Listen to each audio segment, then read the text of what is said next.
Hi, this is Casey from Avanti, and today we're going to introduce you to Avanti's Mini-Extruder.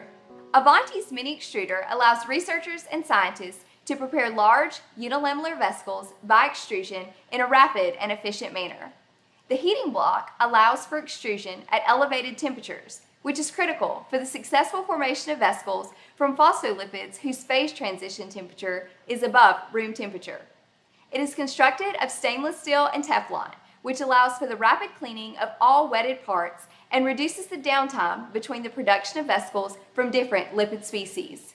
The Mini-Extruder Complete Set, product 610000, includes the Mini-Extruder, 2 gas-tight syringes, the heating block, 100 polycarbonate membranes, and 100 filter supports. Throughout this video, we will briefly walk you through the steps necessary to assemble your Mini-Extruder, the extrusion process, give you some tips on the care and cleaning of your syringes, and finally, give you the lowdown on where you can find all the replacement parts for your Mini-Extruder right here from Avanti. So what are we waiting for? Let's get ready to make some liposomes.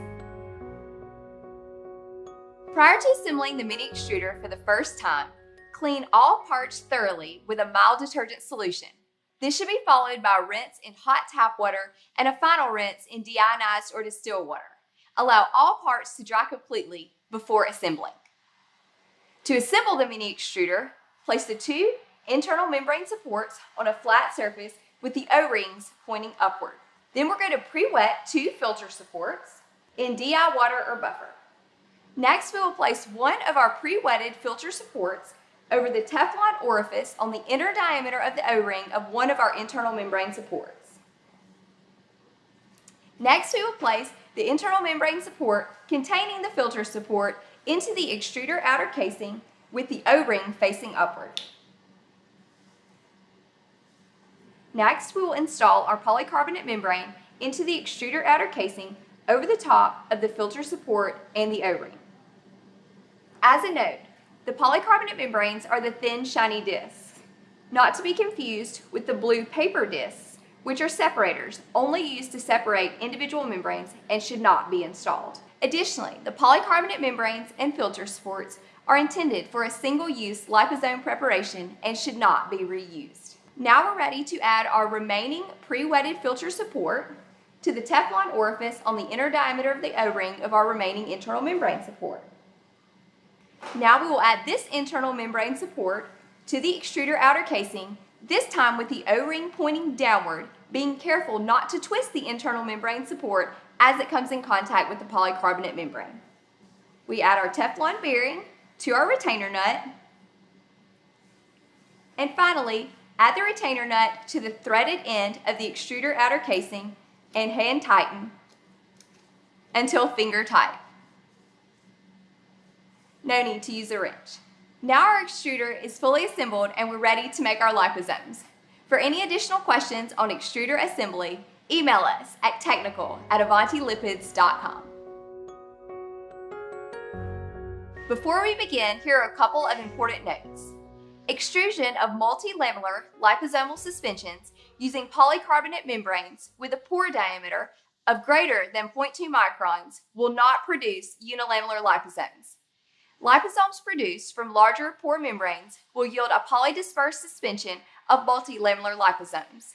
Unilamellar liposomal suspensions with a low polydispersity are only produced using polycarbonate membranes with a pore size less than or equal to 0.2 microns.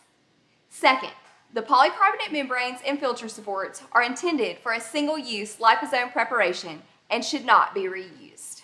To begin the extrusion process, we must first prepare our dry lipid mixture by lyophilization or evaporation.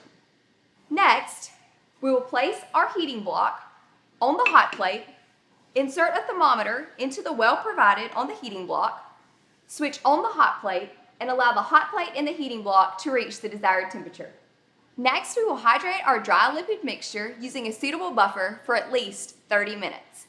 Always remember, the lipid suspension should be kept above the phase transition temperature of the lipid during hydration and extrusion.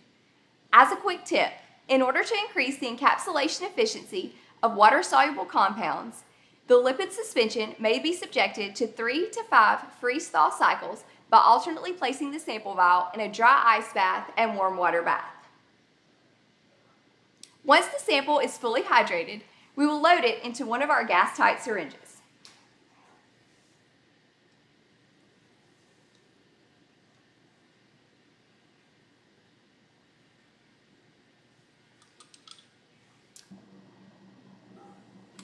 Carefully insert this gas-tight syringe into one end of the extruder. As a quick tip, in order to reduce the dead volume, pre-wet the extruder parts by passing a syringe full of buffer through the extruder and then just discarding the buffer.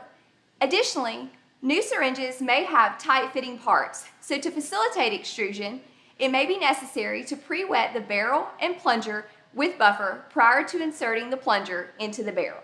Next, we will add our empty gas-tight syringe to the other side of the Mini-Extruder, making sure the plunger of the empty gas-tight syringe is set to 0.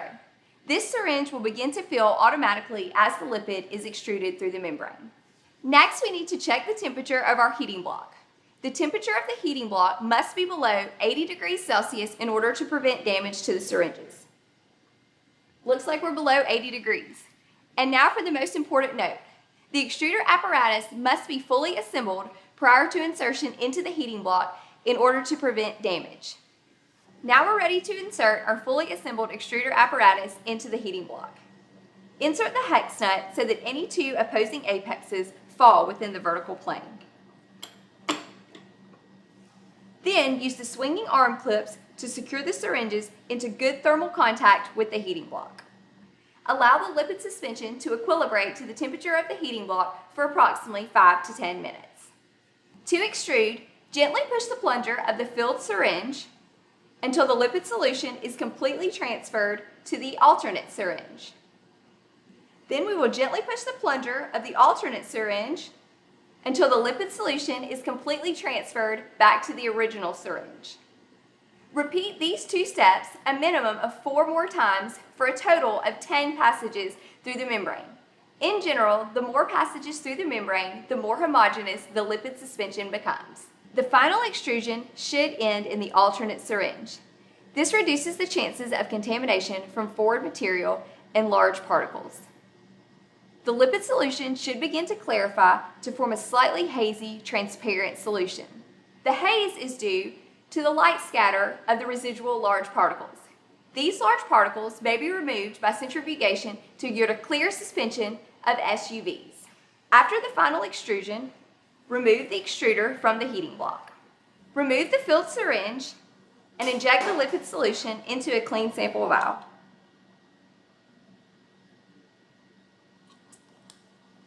As a very important note, when removing the syringes, be sure to pull them straight out of the Mini-Extruder. Removing them at an angle could induce cracking of the syringes. Store your vesicle preparation above the phase transition temperature of the lipid during experimentation. When not in use, store the vesicle preparation at 4 degrees Celsius. Do not freeze. Vesicle preparations in aqueous media are generally not stable for more than 3 to 4 days, and storage of vesicle preparations above 4 degrees or at pH 8 may reduce the lifetime of the vesicle preparation. And now for a few tips on the care and cleaning of your Mini-Extruder and syringes.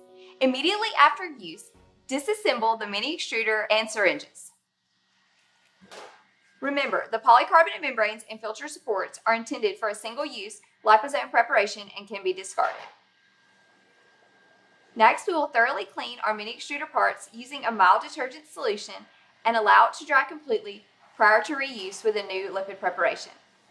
For our syringes, completely disassemble both syringes after use. Depending on your application, clean your syringes with DI water, isopropyl alcohol, or a mild detergent solution. No matter what you choose for cleaning, be sure to rinse with copious amounts of DI water and allow the syringes to dry completely prior to reuse. Now for some important tips. If you must use a sonic cleaner to clean your syringes, only the needle may be cleaned with a sonic cleaner. After cleaning in a sonic cleaner, be sure to rinse with copious amounts of DI water and allow to dry completely prior to reuse.